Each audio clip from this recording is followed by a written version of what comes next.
இப்போ நான் என்ன கேட்குறேன்னா, சங்கீதாங்கிற ஒரு தனிநபர் விஜய் மீது ஒரு குற்றச்சாட்டை வைக்கிறாங்க. அதை நம்ம எல்லாரும் வா வா வா வா வான்னு போட்டு கடின்னு கடிக்கிறோம் விஜய. இப்போ சங்கீதா வச்ச குற்றச்சாட்டின் அடிப்படையில் விஜய்க்கு எதிராக குரல் கொடுக்குறவங்க, அப்போ ஈடி வச்ச குற்றச்சாட்டின் அடிப்படையில் திமுக அரசுக்கு எதிராக, தமிழக அரசுக்கு எதிராக குரல் கொடுக்கணும்ல. ஆனால் நீங்கள் ஏன் குரல் கொடுக்க மாட்டேங்கிறீங்க? இப்போ சங்கீதா அப்படிங்கிறவங்க ஒரு தனிநபர். அவங்க அவரோட கணவர் மீது ஒரு குற்றச்சாட்டு வைக்கிறாங்க. அந்த குற்றச்சாட்டு உண்மையா பொய்யா அப்படிங்கிறதெல்லாம் விசாரணை பண்ணி வெளியே வரப்போகுது. அப்படி அது விஜய் மீதே தப்பு இருந்தாலும் அதனால மக்களுக்கு எந்த ஒரு பாதிப்பும் ஏற்பட போகிறது கிடையாது. இப்போ விஜய் சங்கீதா பிரச்சனைனால இந்த நாட்டுக்கு எந்த பாதிப்பும் வரப்போகிறது கிடையாது. ஆனால் இந்த லஞ்சம் வாங்கிட்டு போஸ்டிங் போட்டிருக்காங்கல்ல, அதனால நாட்டுக்கு பாதிப்பு தானே.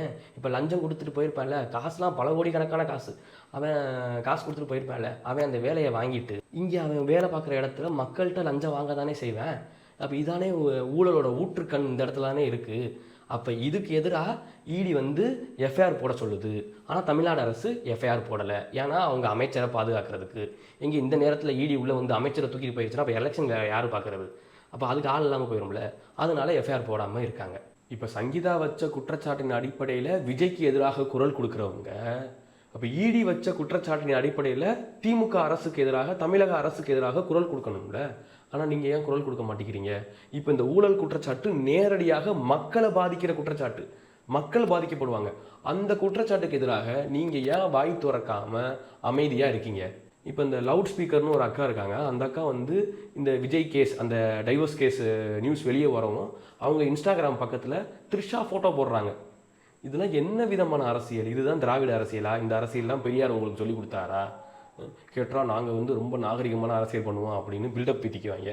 இப்போ இதே விஷயத்த அந்த லவுட் ஸ்பீக்கர் அக்கா இன்ஸ்டாலில் பண்ண அதே விஷயத்த டிவிகே சார்ந்தவங்க யாராவது திமுகக்கு எதிராகவோ இல்லை என்டிகேக்கோ யாருக்கோ எதிராகவோ பண்ணியிருந்தா தற்கூரின்னு எல்லாரும் கத்திருப்பாங்க. இப்போ அந்த அக்கா பண்ணது என்ன? தற்கூரி தானே.